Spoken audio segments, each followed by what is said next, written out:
We are now talking to Heavy Sports Jets digital reporter, Paul Esden Jr. Clap, Speedy. Clap. Speedy, don't clap. It's horrible. Wow, beautiful. It's horrible. Thank we you. should have had a rousing ovation. Yeah, we should have had a generating, cheer for you, Paul. I mean, I'm not going to cheer for you. I'm upset at you, man. You're not following me on Twitter. It's been very upsetting. I'm not getting a follow on Worldwide Sports Radio. You know what? I am going to follow you after that. Speedy, you're going to follow him at the end of the show. And I want you to follow me at Errol Marks 34. I am a fan of yours. Okay, man, you should be following me. Yeah. I mean, I don't know. You got to be generous. It's true. Yes, and it is that holiday season. You are right. Yes, it is the holiday season, and boy, oh boy, the Jets have made me have a holiday agita. So, anyways, before we get into the Jets, how are you doing? We haven't spoken to you in about a year. I mean, how are your family doing? How was your Christmas? How was your holidays? How was your Hanukkah? How's your Kwanzaa? How was your holidays? Well, yes, I missed both of you dearly, so I appreciate finally getting an invite a year later. Thank you so much. That's his considering fault. Me. It was 4 months. During this holiday He's season. wrong anyway, so it's his fault. There you go. I love you guys blaming each other. That's beautiful. It's 4 months. I approve. Don't worry. That's the time of year we're at. Very nice. My daughter is going to be. She turned 11 months on Christmas. And Congratulations! Congratulations. January 25th. Thank you very much. So my first and only child so far. So that's been spectacular. And then in terms of the Jet stuff, I mean, obviously. It's been kind of a wild ride. It's been good to see them with games actually mattering. Normally, if you'd bring me on this time of year, we're talking about tanking and draft position and this or that. So to not be having that conversation, it's a legitimate playoff conversation, not just Jets playing spoiler. Like the Jets actually, they have a path to the playoffs. That's really cool. So this has been a crazy roller coaster season with multiple quarterback changes, injuries all over the barnyard. But it's been a lot of fun. So it's certainly been exciting. Is it a green barn? It is. It is a gang green barn. If we're going to be specific on color code, it will be a gang green barn. I remember when Sam Darnold was here, they said that he couldn't hit a back side of the barn. So, Christian Hackenberg, was another one. Hackenberg couldn't hit a barn. He just hit a reporter. That's true. I do remember that. Yeah, Zach Wilson couldn't hit water if he fell out of a boat. So yes, we have a lot of those going on. Yeah. Well, I think the Jets are questioning why they drafted Zach Wilson when they had Sam Darnold. Looks pretty good in Carolina. He's developing. They didn't give him any wide receivers. Now you have Garrett Wilson, Elijah Moore, and when Corey Davis actually stays on the field, you have him. You have a ton of running backs that can make plays. You have tight ends. You actually have a pretty good offense, even though your offensive corner doesn't know a hole in his underwear. I don't know what the heck is going on with him, but his press conferences don't sell to me that he knows what he's doing. But why don't we get into Zach Wilson? What is going on with this kid? I mean, obviously, he looked good in certain games. I mean, against the Buffalo Bills when they won 20-17, he looked good in the game. I know his numbers didn't really pop out at you, but 19 for 25, over 100, I think 160, 170 yards. He threw a touchdown. He ran a touchdown in. He looked pretty good. And then all of a sudden, everything started falling apart after the New England game when obviously Franklin Myers made a mistake and the pick six didn't work and everything just fell apart for them. What is going on with this kid? Is this kid just not ready for the NFL? Is this kid just not a good football player? Man, there's a lot to unpack there. I will say, in the Buffalo game where he even gets made fun of for that game, I don't understand 73% completion percentage, and again, they won the game. Again, he wasn't Patrick Mahomes throwing for 400 or 500 yards, but they got the win, and that was their biggest win of the season, beating the Buffalo Bills, the #1 Super Bowl favorite heading into the year and all that jazz. So, yeah, he's had moments this year. The first Patriots game, he had 355 passing yards. That was a career high. Detroit, he had a 300-yard passing game and a lot of wow splash plays. Averaging like 20 yards a chunk. He had the 50-yard bomb to Jeff Smith, 40-yard bomb to C.J. Uzomah, another 33-yard bomb to Garrett Wilson. So he's had moments, but to me, in the simplest sense, it's hard to point to one thing here or there, but I think it's the moment. I think it's the fans. I think it's the media market. I think it's getting in his own head. And I think the Mike White factor, looking over your shoulder and knowing that last year he was able to pop, which is kind of weird to say for a guy that's come out of nowhere, but it's really a convolution, of events for Zach Wilson where he's just kind of folded. So I think really what he needs is, and I don't think he's going to get that opportunity in New York anymore, because I think for one reason or another, the Jets are going to be super aggressive at the quarterback position this offseason. Is that Derek Carr, Jimmy Garoppolo, Aaron Rodgers, Tom Brady, whatever random name you want to throw out there? Like, they're going to investigate every major option. I'd be surprised if they didn't come away with one of those. And if they came away with any of those names I just mentioned, then obviously Zach Wilson will be cryogenically frozen on the bench. So probably what will be best is a trade this offseason to some team. And I think there are a lot of teams that make sense in a lot of different fashions. But ultimately, I think he gets dealt, which is kind of stunning.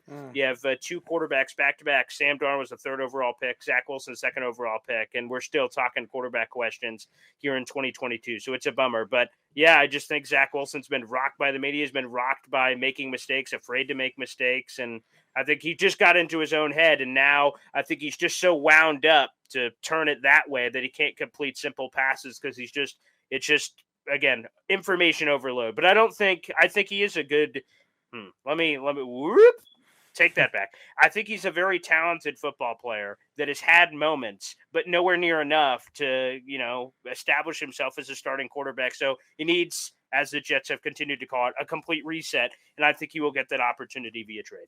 So what do you think the value will end up looking like for Zach Wilson? Because there was a report today that it might be less than expected. A lot of coaches don't like the way he goes about in terms of his routine at the quarterback position, his leadership, stuff like that. So do you think that's the biggest reason for it? And what do you think the value will be this offseason? That is an excellent question. And really, depending on who you ask, you keep getting different answers. I've heard some people say, you'd be lucky to get, a 7th or 6th round pick. They used, Blaine Gabbert as part of that package. To me, I completely disagree with that narrative. But people pointed at that as, when Blaine Gabbert imploded and then they gave up on him and moved on.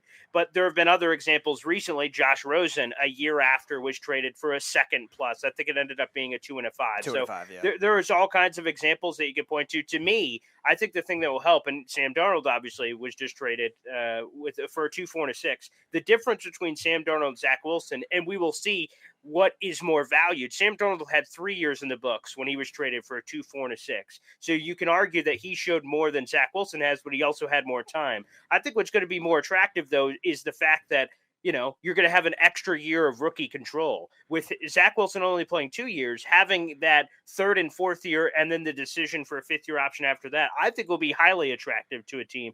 So I still anticipate that the Jets get value, and Joe Douglas has actually made a history of getting more value than people think. So I think it's somewhere in that ballpark, to be honest with you.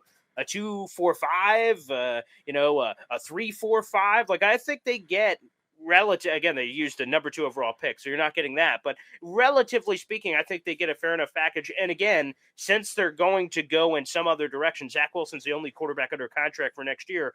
They're going, a 2, 4, 5, a 3, 4, 5. That's better than nothing. That's better to grab those and help build around whatever veteran quarterback you choose this offseason. So I think they do pull the trigger, and I believe that's going to be the package. We are talking to Heavy Sports Jets digital reporter Paul Esden Jr. And a lot of people, a lot of talk talk of the town with the New York Jets is Zach Wilson. But this team right now is a 7-win team. They have a chance if they win out in the next 2 weeks in Seattle and in Miami and the Patriots lose a game, they could actually make the playoffs. Now, Mike White is not the answer. I don't know why any Jet fan believes that he is. He's not. And stop with this. This guy has been waived 5 times with the Jets, and he's been back. And the Jet fans like him, and the players love him for some reason, maybe because he's not Zach Wilson.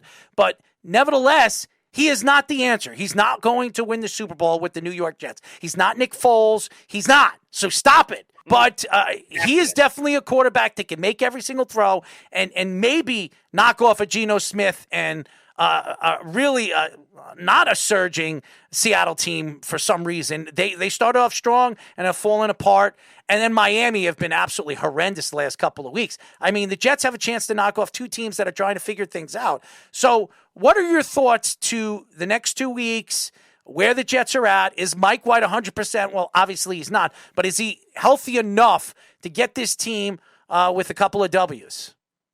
Yeah, let's go through a couple of things. First off, you're right. Both teams the Jets have to beat are slumping.